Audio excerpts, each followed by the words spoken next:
কত ভাগে কোরবানি দেওয়া সর্বোত্তম এবং সর্বোচ্চ কত ভাগে কোরবানি দেওয়া যাবে? ভাগ বেশি হলে কোরবানি গোশত বন্টনের সঠিক নিয়ম কি হবে? কয়েক ভাগে কোরবানি দেওয়ার পর যদি ওজন না করে অনুমান করে কোরবানি গোশত ভাগ করা হয় তাহলে কোরবানি হালাল হবে কিনা? অনেক হিন্দু ভাই আছেন যারা গরুর গোশত খায়, ওই সকল ভাইদের কোরবানি গোশত খেতে দিতে পারবো কিনা? অনেকে কোরবানির এক পশুর সামনে আরেক পশু জবাই করে এবং জবাই করা পশুর পরিপূর্ণ নিঃশ্বাস না যেতেই পশুর চামড়া ছেলানো শুরু করে, এটা সঠিক কিনা? মৃত ব্যক্তির পক্ষ থেকে কোরবানি করা যায় কিনা? যদি করা যায় তাহলে ওই মৃত ব্যক্তির কবরে সওয়াব পৌঁছাবে কিনা? কোরবানি কোন কোন মানুষদের উপরে করা আবশ্যক আর কাদের জন্য করা সুন্নাত? কত ভাগে কোরবানি দেওয়া সর্বোত্তম এবং সর্বোচ্চ কত ভাগে কোরবানি দেওয়া যাবে? ভাগ বেশি হলে কোরবানি গোশত বন্টনের সঠিক নিয়ম কি হবে? কোরবানি সবসময় ভাগে না দিয়ে একা দিতে পারলে উত্তম, ভাগে না দিয়ে একাকে দিতে পারলে ভালো। গরুতে আপনি ভাগে কোরবানি দিলেন, সেটার চাইতে ছাগলে আপনি একাকি কোরবানি দিতে পারলে বেশি ভালো। কারণ সাধারণত এক ভাগ গরুতে কোরবানিতে যে টাকা যায়, সাধারণত জেনারেলি একটা ছাগলে অলমোস্ট সেই পরিমাণ বা তার চেয়ে কোনো কোনো ক্ষেত্রে 1-2 হাজার আরও বেশি যায়।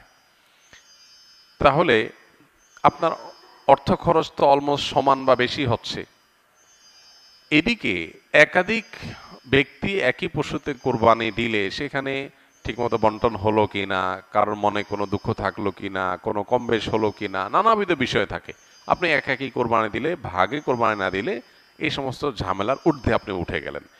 তবে এটা ঠিক যে একাধিক ব্যক্তি যদি একটা পশুতে কোরবানি দেয় এবং কারোর নিয়তের ভিতরে ভেজাল থাকে, এর জন্য সবার নিয়ত নষ্ট হয়ে যাবে, কারোর কোরবানি হবে না, এটা সেরকম না। কারণ একজনের পাপের বোঝা আরেকজনের উপরে আসবে না। তারপরও সতর্কতামূলক উপায় হলো নিজের হালাল টাকা দিয়ে নিজের মতো করে কোরবানি দিতে পারা। শরীকে কোরবানি দিলে সেটা সম্পূর্ণ জায়েজ। একটা গরু, একটা ওঁট, এই দুই ধরনের পশুতে আপনার সর্বোচ্চ 7টি ভাগ হতে পারে। আর এর বাইরে কোনো ভগ্নাংশ চলবে না, অর্থাৎ এক ভাগ দুজন মিলে নেওয়া চলবে না। যে কোনো এক ব্যক্তি বা একটা পরিবারের তরফ থেকে একটা ভাগ হবে, এভাবে সর্বোচ্চ 7 ভাগ। সেক্ষেত্রে যত ভাগ কম হবে সওয়াব তত বেশি হবে। কারণ হলো একটা গরুর দাম যদি 70,000 টাকা হয়, 7 ভাগ হলে 10,000 করে পড়বে। আর যদি সেই গরুটাকেই আপনি 2 ভাগে করেন তাহলে 35,000 করে পড়বে, তাহলে টাকা বেশি খরচ হবে। ইন্না আইজামাল জাযাই মা আইজামিল বালা, যার যত বেশি কোনো ভালো কাজ করতে গিয়ে যত বেশি কষ্ট হবে, শ্রম হবে, মেধা খরচ হবে, অর্থ ব্যয় হবে, সওয়াবের পরিমাণ তত বেশি হবে। সো ভাগের পরিমাণ যত কম হবে সওয়াবের পরিমাণ তত বেশি হবে। পাশাপাশি গোশত বন্টনের পদ্ধতি হলো যে কয় ভাগ হবে সেই কয় ভাগে কোরবানির গোশত বন্টন করতে হবে সমান হারে। এবং এক্ষেত্রে ভাগে কোরবানি দিতে গিয়ে, গোশত বন্টন করতে গিয়ে যদি কেউ তসরুফ করেন তো সেটা হারাম হবে, গুনাহের কারণ হবে এবং নাজায়েজ কাজ হবে। কয়েক ভাগে কোরবানি দেওয়ার পর যদি ওজন না করে অনুমান করে কোরবানির গোশত ভাগ করা হয় তাহলে কোরবানি হালাল হবে কিনা? অনুমান করে ভাগ করলে সেটা জায়েজ হবে তখন যখন শেয়ার হোল্ডার যারা আছেন, যাদের ভাগ আছে, তাদের কারোর মনে যদি কোনো দুঃখ না থাকে, তারা নিজেরা যদি সম্মত হন। ধরা যাক যে 2 ভাই মিলে কোরবানি দিয়েছেন, তারা চিন্তা করতেছেন এত এক্সাক্ট মাপামাপি করা ঝামেলার ব্যাপার, অনুমান করে আমরা ভাগ করে ফেলি, আমাদের কোনো দুঃখ নাই, একটু কম হোক বেশি হোক আমরা ভাই ভাই, কোনো অসুবিধা নেই। এটা যদি মন থেকে তারা সম্মত হন এবং আন্দাজ করে ভাগ করে নেন তাহলে ঠিক আছে, এটা জায়েজ আছে। কিন্তু একাধিক শেয়ার যখন থাকে তখন আসলে অনেকে হয়তো মুখে বলতে পারে হ্যাঁ অসুবিধা নেই, মনে তার দুঃখ থাকতে পারে। এই জন্য সেফ এবং নিরাপদ হলো যথাযথভাবে সেটা পাল্লায় ওজন করে হোক আর কোনো গামলায় মেপে হোক সমান সমান করে দেওয়া, এটা হলো সবচাইতে সেফ। যদি শেয়ার যারা আছেন তাদের কারোরই দুঃখ নাই এটা নিশ্চিত, তাহলে সেই ক্ষেত্রে আন্দাজ করে করলে অসুবিধা নেই। কোরবানির পশু জবাই করার সঠিক নিয়ম কি? কিভাবে একজন মানুষ নিজের কোরবানি নিজের পশুরই জবাই করতে পারবেন? কোরবানি পশু জবাই করাটা জটিল কোনো বিষয় না। আমাদের সাধারণ মানুষের মধ্যে এক ধরনের ভীতি কাজ করে, ভয় কাজ করে। আমরা মনে করি যে কোরবানি পশু জবের অনেক নিয়ম কানুন আছে যেটার একটু এদিক সেদিক হয়ে গেলে আর কোরবানি হবে না, এটা আমাদের অনেকেরই অহেতুক ভীতি বলতে পারি। খুবই সিম্পল এবং খুবই সহজ একটি বিষয়। আপনি মোরগ যেভাবে জবাই করবেন, হাঁস যেভাবে জবাই করবেন, ঠিক একই পদ্ধতিতে গরু ছাগল জবাই করবেন। এক্ষেত্রে আপনার দেখার বিষয় হলো বিসমিল্লাহ বলে জবাই করছেন কিনা। এটা প্রথমত বিসমিল্লাহ বলছেন কিনা, বিসমিল্লাহ আল্লাহু আকবার বললেন জবাই শুরুতে, এটা প্রথম আপনার হালাল হওয়ার জন্য শর্ত। যদিও মুসলমান ভুলে যায়, যদি ইচ্ছাকৃত বিসমিল্লাহ পড়ে না এরকম না, ভুলে গেছে বলতে, তাতেও হালাল হয়ে যায়। তো বিসমিল্লাহ আল্লাহু আকবার বলে মুখে আপনি জবাই করবেন, এটাই জবাইয়ের পদ্ধতি। এবং সেই সাথে ভালো করে শুইয়ে পশুকে যাতে কষ্ট কম দিয়ে জবাই করা যায়, সেজন্য ধারালো ছুরি নিয়ে আপনি পশুর কণ্ঠনালী গলায় আপনি ছুরি চালনা করবেন। এখানে ছুরি চালনা করার পর দেখতে হবে যে বড় যে নালীটা, খাদ্য নালী যেটা দিয়ে খাবার নামে, ওইটা কাটা গেছে কিনা, শ্বাসনালী মাঝারো সাইজের যেটা আছে সেটা কাটা গেছে কিনা, আর তার দুই পাশে দুইটা আপনার ছোট ছোট রগের মতো আছে, সেগুলো কাটা গেছে কিনা, বাস এইটুকু আপনি দেখলেন, ভালো করে পোজ দিলেন যাতে করে এগুলো কেটে যায়, এটা চোখে দেখা যাবে, তাহলে সেক্ষেত্রে আপনার জবাই হয়ে গেছে, কোরবানি হয়ে গেছে। এরপর আপনি এই পশু জবের সময় বিসমিল্লাহ আল্লাহু আকবার বলার পাশাপাশি আরেকটা দোয়া পড়তে পারলে ভালো, না পড়লেও কোরবানি হয়ে যাবে, জবে হয়ে যাবে।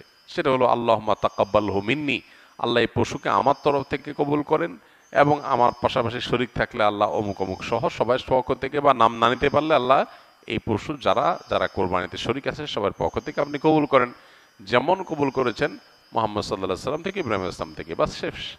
এটা আপনি বললেন, বিসমিল্লাহ আকবার বলে ছুরি চালনা করলেন, রগগুলো কাটা গেল কিনা আপনি দেখলেন, কণ্ঠনালী শ্বাসনালী কাটা গেছে কিনা, দ্যাটস এনাফ, আপনার কোরবানি হয়ে গেছে। তাহলে এটা জটিল কোনো বিষয় না।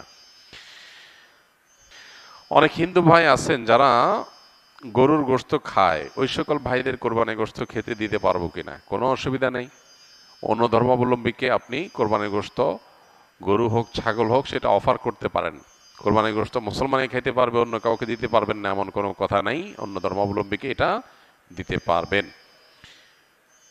অনেকে কোরবানির এক পশুর সামনে আরেক পশু জবাই করে এবং জবাই করা পশুর পরিপূর্ণ নিঃশ্বাস না যেতেই পশুর চামড়া ছেলানো শুরু করে, এটা সঠিক কিনা? যদি সুযোগ থাকে, স্কোপ থাকে যে এক পশুর সামনে আরেক পশু জবে না করে একটু দূরে রেখে জবাই করা যায়, তাহলে সেটা তুলনামূলক ভালো। সবসময় সুযোগ থাকে না, বিশেষ করে অনেক পশু এক জায়গায় থাকলে, বিশেষ করে আপনার বড় বড় আপনার স্লটার হাউসগুলোতে যখন পশু জবাই হয়, তখন এটার এভাবে মেনটেন করা সবসময় সম্ভব হয় না, কিন্তু স্কোপ থাকলে কর্তৃপক্ষের সেই ব্যবস্থা করাটা উত্তম, এতে কোনো সন্দেহ নেই। কারণ একটা পশুর সামনে আরেক পশুকে যখন জবাই করা হয়, ওই পশুটা খারাপ ফিল করে, অপ্রয়োজনে তাকে তো খারাপ ফিল করানোর দরকার নাই, যতটুকু প্রয়োজন তাকে জবাই করে খাওয়ার ব্যবস্থা আল্লাহ তাআলা রেখেছেন, তার শরীরে আপনার রিজিক আল্লাহ তাআলা রেখেছেন, আপনি খাবেন। কিন্তু প্রয়োজন ছাড়া তাকে অহেতুক কষ্ট দেওয়া, সেটা শরীয়তে নিষিদ্ধ। নবী সাল্লাল্লাহু আলাইহি ওয়াসাল্লাম বলেছেন, ইন্নাল্লাহা কাতাবাল ইহসানা আলা কুল্লি শাই, আল্লাহ প্রতিটা বস্তুর প্রতি ইহসান করতে আমাদেরকে ফরজ করে দিয়েছেন, নির্দেশ দিয়েছেন। সো আমরা যখন প্রাণীকুল পশু পাখি, সেগুলো হালাল পশু পাখি জবে করে খাবো, সেক্ষেত্রেও তাদের প্রতি ইহসান করার নির্দেশ নবী সাল্লাল্লাহু আলাইহি ওয়াসাল্লাম দিয়েছেন, এবং বলেছেন তোমরা যখন জবে করবে ফাহসিনু যিবহাতা, তখন যেই পশুটাকে জবাই করছো তার প্রতি অনুগ্রহ করো। কিভাবে অনুগ্রহ করো? অহেতুক কষ্ট দিও না, যে কষ্ট না দিলে চলে সেটা কেন দিতে যাবে। এই জন্য তিনি বলেছেন তোমরা জবাই করার আগে চাকু বা ছুরি ভালো করে ধার দিয়ে নিবে, কারণ ভোঁতা ছুরি নিয়ে তুমি যদি জবাই করতে যাও তাহলে তাকে বেশি কষ্ট দিতে হবে। বেশি কষ্ট দিয়ে কেন তুমি তাকে জবাই করবে, যেটা কম কষ্ট দিয়ে করা সম্ভব। এই জন্য এই জিনিসটা একটা গুরুত্বপূর্ণ দিক। আরেকটা হলো যে পশু জবের পর যে তার চামড়া ছেলা শুরু করা প্রাণ বের হওয়ার আগে, খুবই গর্হিত কথা। যে হাদিস একটু আগে আমরা বললাম, সেই হাদিসের আলোকে বোঝা গেল কোনো প্রাণীকে প্রয়োজন ছাড়া কষ্ট দেওয়া এটা গুনাহের কথা। অতএব কোরবানি করেছেন, পশু জবাই করেছেন, পশু এখনো প্রাণ বের হয় নাই, আমাদের কসাই ভাইয়েরা যারা কসাইয়ের কাজ করেন 12 মাস, আপনারা গরু ছাগল এগুলো জবাই করে থাকেন, আপনাদের আল্লাহর ভয় করা উচিত। আমাদের সবাইকে আল্লাহর সামনে দাঁড়াতে হবে, দুনিয়ার প্রত্যেকটা কাজের জন্য আল্লাহর কাছ থেকে পুরস্কার বা তিরস্কার মুখোমুখি আমাদের হতে হবে। সো আমরা যদি কোনো পশুকে অহেতু কষ্ট দেই, প্রয়োজন ছাড়া কষ্ট দেই, আননেসেসারি কষ্ট দেই, তার জন্য কিন্তু কিয়ামতের ময়দানে জবাবদিহি করতে হবে। একটা পশুকে জবাই করেছেন, তার শরীর থেকে রক্তগুলো বের হবে এবং স্বাভাবিকভাবে তার প্রাণ বের হয়ে যাবে, সেজন্য আপনি অপেক্ষা করতে হবে। এখনো প্রাণ আছে, ওই অবস্থায় আপনি চামড়া ছেলা শুরু করলেন, পায়ের রগ কাটলেন, এই বিষয়গুলো হলো প্রয়োজন ছাড়া তাকে কষ্ট দেওয়া। এদিকে প্রাণ আছে শরীরে, এর মধ্যে চামড়া ছেলা শুরু করে দিলেন, এটা অমানবিক এবং অপ্রয়োজনীয়। সেজন্য এই কাজটা করা না যায়। কোরবানিতে যদি আপনার পশু জবাই করার পর আপনি যে কসাই নির্ধারণ করেছেন, নিয়োগ দিয়েছেন, সে কসাই এটা শুরু করে, আপনার দায়িত্ব হলো কসাইকে থামানো, যে না, পশুর প্রাণ পরিপূর্ণ বের হওয়া পর্যন্ত তুমি তার শরীরে কোনো চাকু ছুরির পোজ দিতে পারবে না। অনেকে বলে যে একটু খোঁচাইলে, রক কেটে দিলে প্রাণটা আগে বের হবে। না, এটা করতে গিয়ে তুমি আরো তাকে কষ্টের মুখে ফেলবে, এটার কোনো প্রয়োজন নেই। এই জন্য এই বিষয়গুলো আমাদেরকে দেখতে হবে। এগুলো যদি আমরা না করি তাহলে আমাদের কোরবানির গুণগত মান কমে যাবে, সওয়াব কমে যাবে, বরং কোনো কোনো ক্ষেত্রে গুনাহ হতে পারে আমি যদি পশুর অহেতুক কষ্ট দেওয়ার কারণ হয়ে পড়ি। যিনি কসাই তিনি হয়তো আমার এটা জবাই শেষ করে তিনি আরেকটা করতে যাবেন, 2টা মিনিট তার সবর সহ্য হচ্ছে না, এই 2টা মিনিট এটা দেরি করলে পশুটার প্রাণ বের হয়ে যায়, সে 2 মিনিট বাঁচাবার জন্য তিনি আমার পশুর উপরে অহেতুক আপনার ছুরি চালাচালি করছেন। এগুলো আমাদেরকে থামাতে হবে এবং দায়িত্বশীল আচরণ করতে হবে। মৃত ব্যক্তির পক্ষ থেকে কোরবানি করা যায় কিনা, যদি করা যায় তাহলে ওই মৃত ব্যক্তির কবরে সওয়াব পৌঁছাবে কিনা। মৃত ব্যক্তির পক্ষ থেকে কোরবানি করা যায় এবং জীবিতরা মৃত ব্যক্তির তরফ থেকে কোরবানি করলে সেটার সওয়াব মৃত ব্যক্তির আমলনামায় জমা হবে ইনশাআল্লাহ তাআলা।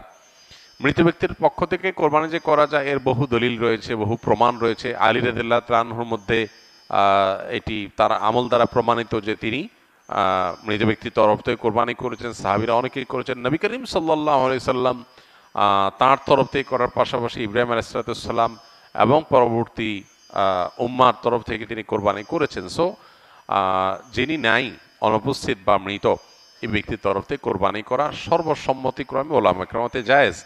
তবে হাম্বলি মাযহাব ওলামা ইকরামের অনেকের মত হলো জীবিতদের সাথে যুক্ত করে মৃতদেরটা করা যায়, যেটা রাসূল আকরাম সাল্লাল্লাহু আলাইহি সাল্লাম করেছেন। আর অন্য অন্য ওলামা ইকরাম, হানাফি মাযহাব ওলামা ইকরাম সহ অন্যদের মত হলো যে এরকম কোনো শর্ত নাই, বরং আপনি জীবিত ব্যক্তির তরফ থেকে একটা নাম, একটা তরফ থেকে একটা শরীক, আবার মৃত তরফ থেকে একটা শরীক অথবা একটা পশু আলাদা করে কোরবানি করতে পারেন, কোনো অসুবিধা নেই। কোরবানি কোন কোন মানুষদের উপরে করা আবশ্যক আর কাদের জন্য করা সুন্নাত। প্রথমত, কোরবানির বিষয়ে আমরা এর আগেও সম্ভবত প্রশ্ন উত্তর দিয়েছি। যাদেরকে আল্লাহ তাআলা সচ্ছলতা দিয়েছেন, যাদের যাকাত দেওয়ার মতো অর্থ আছে, এরকম অর্থের মালিক হলে তাদের উপরে কোরবানি বর্তায়, সে মুসলমানদের উপরে কোরবানি বর্তায়। যাকাত দিতে হলে কি পরিমাণ অর্থ লাগে? 52.5 ভরি রূপার মালিক হওয়া লাগে। 52.5 ভরি রূপার মূল্য বর্তমান বাজারে 80-85 হাজার, প্লাস মাইনাস, কম বেশি, এর কাছাকাছি। তো এক্সাক্ট দাম জেনে যে 52.5 ভরি রূপা কিনতে কত টাকা লাগে, সেই টাকার মালিক যদি কেউ থাকে কোরবানির দিনগুলোতে, ঋণ মুক্ত, ঋণ টিন দেওয়ার পরে টাকা টিকবে, তাহলে তার উপরে কোরবানি ওয়াজিব ওলামায়ে আহনাফের মতে। অন্যান্য অনেক ইমাম অবশ্য কোরবানিকে সুন্নত বলেছেন। তো যাদের উপরে কোরবানি ওয়াজিব তারা ছাড়া বাকি যারা আছে, তারা যদি অল্প টাকা আছে সেখান থেকে তিনি কোরবানি করেন, তার জন্য কোরবানিটা সুন্নত থাকবে না, সেটা তার জন্য নফল হয়ে যাবে। এরপরে প্রশ্ন হলো, হজের সময় হাজিরা যে কোরবানি করে সেটার পাশাপাশি কি তাদের দেশেও কোরবানি করতে হবে? এটা খুবই কমন এবং প্রয়োজনীয় একটা প্রশ্ন, অনেকেরই এই প্রশ্নটা। হজের সময় হাজিরা হজ করতে গিয়ে হজের অংশ হিসাবে যে কোরবানিটা করে, এটা আসলে দমে শকর। এটাকে আমরা কোরবানি বলি, কিন্তু এটার নাম মূলত দমে শকর। দমে শকর মানে কি? আল্লাহর কাছে এই যে হজ করার সুযোগ হয়েছে, ওমরা করার সুযোগ হয়েছে, সেজন্য শুকরিয়া আদায় করে একটা পশু জবে করা, এটাকে বলা হয় দমে শকর। শুকরিয়া আদায় করে পশু জবে। আর কোরবানির দিন অর্থাৎ ঈদের দিন যে জবে করা হয় কোরবানি হিসেবে, এটা সেটা না। যার কারণে হাজী সাহেবরা ওখানে মক্কাতে যেটা জবাই করেন সেটা হলো দমে শকর, সেটা হজের অংশ। আর কোরবানি যেটা একটা আলাদা ইবাদত, পশু জবে ঈদের দিনের আমল, সেটা সকল সচ্ছল ব্যক্তিদের উপরে বর্তায়। সেই হিসাবে হাজী সাহেব সচ্ছল মানুষ হিসেবে দেশে তার তরফ থেকে অন্য কেউ সেই কোরবানি করতে পারে, উনি চাইলে সেখানেও আলাদা করে কোরবানি করতে পারেন। কিন্তু দুইটা দুই জিনিস, যার কারণে হজের যে কোরবানি অর্থাৎ দমে শকর সেটা হয়ে গেলে আর তার জন্য নর্মাল যে কোরবানি সেটা প্রযোজ্য না, বিষয়টা সেরকম না। একই ব্যক্তি দুইটা তার উপরে প্রযোজ্য হতে পারে। একটা হলো হজেরটা যেটা দমের শকর, যেটাকে আমরা কোরবানি বলি, আর একটা হলো মূল কোরবানি। দুটাই আলাদা তাকে করতে হবে। কোরবানির পরে গরুর শিং গাছে ঝুলানো অনেকে মঙ্গলজনক মনে করে। এটা কি কুসংস্কার নাকি এর কোনো বাস্তবতা আছে? হ্যাঁ, এই জিনিসটা আমাদের দেশে অনেক জায়গায় দেখা যায়। কোরবানির গরু জবে করার পর শিংটা গাছে ঝুলায় রাখে, অনেকে ঘরের সামনে নিয়ে ঝুলায়। তো এটা শুধু কুসংস্কার না, এটা শিরিকপূর্ণ একটা কাজ, এটা করা উচিত না।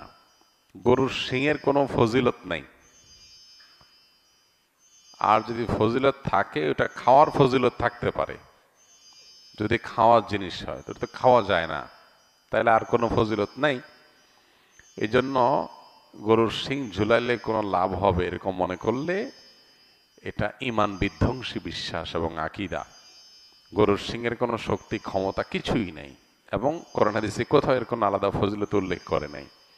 যারা গরুকে পূজা করে তাদের কাছে এটার কোনো বিশেষ গুরুত্ব থাকলে থাকতে পারে, কিন্তু মুসলমানের কাছে এটার বিশেষ কোনো গুরুত্ব নাই। অতএব ধানের খেতে, কোনো ফলের গাছে কিংবা ঘরের সামনে এই শিং ঝুলায় থাকলে আপনি যদি মনে করেন যে জিন ভূত আসবে না, যদি মনে করেন তো এটা ভুল হবে। জিন ভূত আরো বেশি আসার সম্ভাবনা আছে, কারণ আপনি যেখানে শিরকপূর্ণ কাজ করবেন সেটা শয়তানের আখড়া হবে, সেই অর্থে বলা। তো এই জন্য এই ধরনের কুসংস্কার থেকে আমাদের বেঁচে থাকতে হবে। কোরবানিকে কেন্দ্র করে আরেকটা কুসংস্কার এখনো কোনো এলাকায় আছে, গ্রামাঞ্চলে বিশেষ করে। কোরবানির পশুর যে প্রবাহমান রক্ত ওইটা অনেকে বাটিতে নেয়, একদম গরম গরম রক্ত বাচ্চাদেরকে খাওয়ায়, মনে করে যেটা খাওয়াই দিলে রোগ ভালাই হয়ে যাবে, বিপদ আপদ আর আসবে না। একে তো জিনিসটা নোংরা, এটা মানুষের স্বাস্থ্যের জন্য ভয়ঙ্কর ক্ষতিকর, উপকার তো হবেই না, আরো 12টা বাজবে। আমি নিজেও আমার ছোটবেলাতে দেখেছি এরকম অনেকে রক্ত নিয়ে যায়। আর তৃতীয়ত, গরুর বা যে কোনো পশুর প্রবাহমান রক্ত যেটা সেটা থেকে বের হয় জবাই করার পর, এটা নাপাক। এটা শরীরে লাগলে, কাপড় লাগলে পর্যন্ত কাপড় নাপাক হয়ে যাবে, সেটা খাওয়া তো হারাম, ওষুধ হওয়া তো দূরের কথা। তো এখনো এই সমস্ত অজ্ঞানতা, এই সমস্ত কুসংস্কার, এই সমস্ত মূর্খতা আমাদের সমাজে অনেক এলাকা আছে। আল্লাহ তাআলা আমাদেরকে এগুলো থেকে বেঁচে থাকার তৌফিক দান করুন। জাযাকুমুল্লাহ খাইর। সুবহানাল্লাহ ওয়া বিহামদিহি সুবহানাকাল্লাহুম্মা